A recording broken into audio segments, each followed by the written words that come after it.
श्री राम जन्मभूमि का जो मंदिर बना है ना, उसमें एक बड़ा साइंटिफिक एंगल आया है।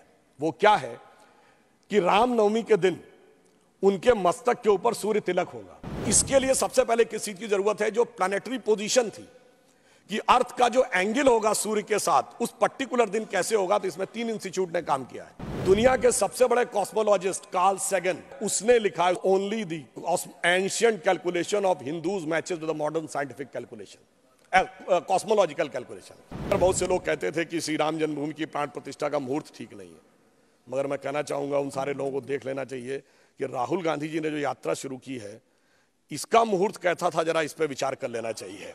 माननीय खड़गे जी के मुंह से निकल गया था 400 पार, और शाम को दीदी ने कह दिया कांग्रेस को तो 40 की दरकार। माननीय खड़गे जी ने कल एक विषय कहा था कि साइंटिफिक होने की बात करनी चाहिए। जब हम साइंटिफिक की बात करते हैं तो मैं याद दिलाना चाहता हूं, श्री राम जन्मभूमि का जो मंदिर बना है ना, उसमें एक बड़ा साइंटिफिक एंगल आया है। वो क्या है कि रामनवमी के दिन उनके मस्तक के ऊपर सूर्य तिलक होगा। अब इसके लिए सबसे पहले किस चीज की जरूरत है? जो प्लैनेटरी पोजीशन थी कि अर्थ का जो एंगल होगा सूर्य के साथ, उस पर्टिकुलर दिन कैसे होगा। तो इसमें 3 इंस्टीट्यूट ने काम किया है। इंस्टीट्यूट ऑफ एस्ट्रोफिजिक्स बेंगलोर ने, जिसने उस पूरे एस्ट्रोनॉमिकल कैलकुलेशन को सटीक ढंग से किया है।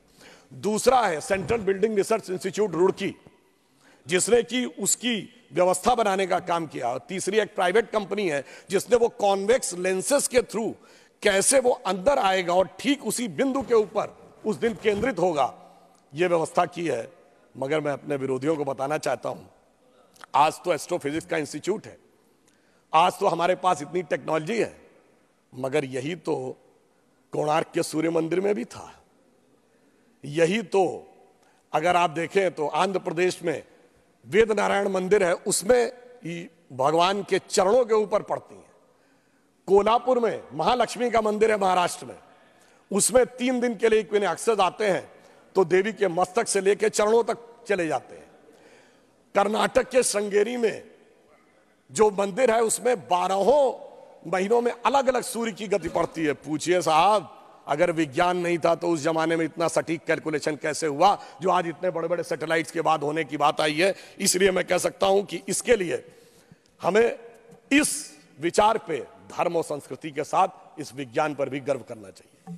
वैसे मैं एक और बात कहना चाहता हूं, इसमें विज्ञान का एक और गहरा, आप सबको ध्यान हो कि उसमें 84 सेकंड का मुहूर्त था, पर वो शुरू कहां से होता है? अगर आपने कभी भी उसको सुना हो, लोग को तो क्या कहते हैं, ब्रह्मा आयु द्वितीय परार्धे। द्वितीय परार्ध ब्रह्मा की आयु मतलब 155 ट्रिलियन ईयर्स। वैसे बिग बैंग थ्योरी कहती है कि 14 बिलियन ईयर पहले दुनिया बनी। तो मैं बता देना चाहता हूं कि जेम्स वेब टेलीस्कोप ने जो नई फाइंडिंग की है, उसमें बहुत सी गैलेक्सीज ऐसी आई हैं जो 14 बिलियन से आगे की आ रही हैं। तो now that theory has become debatable. फिर वहां से आते हैं श्वेत वारा कल्प यानी 1.97 बिलियन ईयर्स। फिर आते हैं वैवस्वत मनवंतरे, फिर आते हैं कलयुग यानी 5125 ईयर्स। फिर आते हैं विक्रम संवत में 2081 साल। फिर आते हैं वर्ष में, वर्ष के भाग में, उत्तरायण सूर्य में। फिर आते हैं महीने में, और उसके बाद वार नक्षत्र होते हुए 84 सेकंड तक। मैं कहना चाहता हूं ये भारत की सनातन यात्रा है जो 155 ट्रिलियन ईयर से लेकर सटीक कैलकुलेशन 84 सेकंड तक का करती है। मुझे लगता है दुनिया में कोई धर्म संस्कृति ऐसी नहीं होगी जो इस प्रकार का करने की क्षमता रखती हो, वो सिर्फ हमारे यहाँ। मगर उसके बाद भी माननीय सभापति महोदय, मैं कहना चाहूंगा कुछ लोगों को, और इस बारे में दुनिया के सबसे बड़े कॉस्मोलॉजिस्ट कार्ल सैगन, जिसने first man made object Voyager जो सोलर सिस्टम के बाहर गया है, उसका जो मैसेज है कंपोज किया है, उसने लिखा है, उसका वीडियो कोई जाके चेक कर सकता है। Now only the ancient calculation of Hindus matches with the modern scientific calculation, cosmological calculation. मगर एक बात मैं यहां पे राजनीतिक भी कहना चाहता हूं। मान्यवर बहुत से लोग कहते थे कि श्री राम जन्मभूमि की प्राण प्रतिष्ठा का मुहूर्त ठीक नहीं है, मगर मैं कहना चाहूंगा उन सारे लोगों को देख लेना चाहिए कि राहुल गांधी जी ने जो यात्रा शुरू की है, इसका मुहूर्त कैसा था, जरा इस पे विचार कर लेना चाहिए। क्योंकि वो जहां से चले हैं, पहले वो चले असम से, तो देवड़ा साहब मुंबई में अलग हो गए।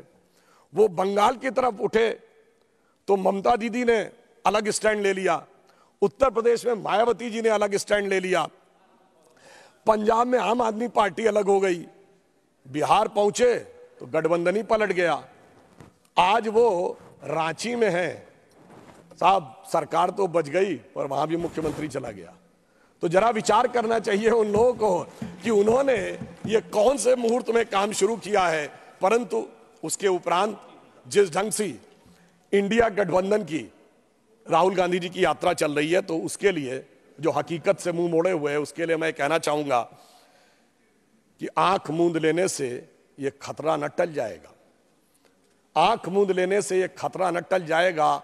अब वो देखना पड़ेगा जो देखा न जाएगा, और शिजरा बिखरने को है इस मोहब्बत की दुकान का, झूठी तसल्लियों से अब संभाला न जाएगा।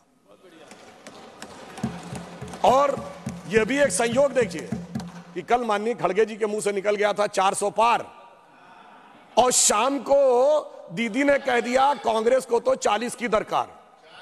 मतलब आप ये सोचिए कि यहां पे विषय आया 400 पार, वहां आया 40 की दरकार, और गठबंधन में मची हुई है ऐसी मारामार कि प्लीज प्रमोद जी, प्रमोद जी आज गठबंधन के अंदर जिस प्रकार की मारामार है, तो मुझे लगता है कि इंडी गठबंधन के लोगों के दिल में तो ये विचार आ रहा होगा, मौका आएगा बोलिएगा प्लीज, कि ये रश के जन्नत मुझे कोई आपकी बात रिकॉर्ड पे नहीं जा रही, आपकी बात रिकॉर्ड पे नहीं जा रही है, आपको मौका आएगा तो आप बोलिएगा।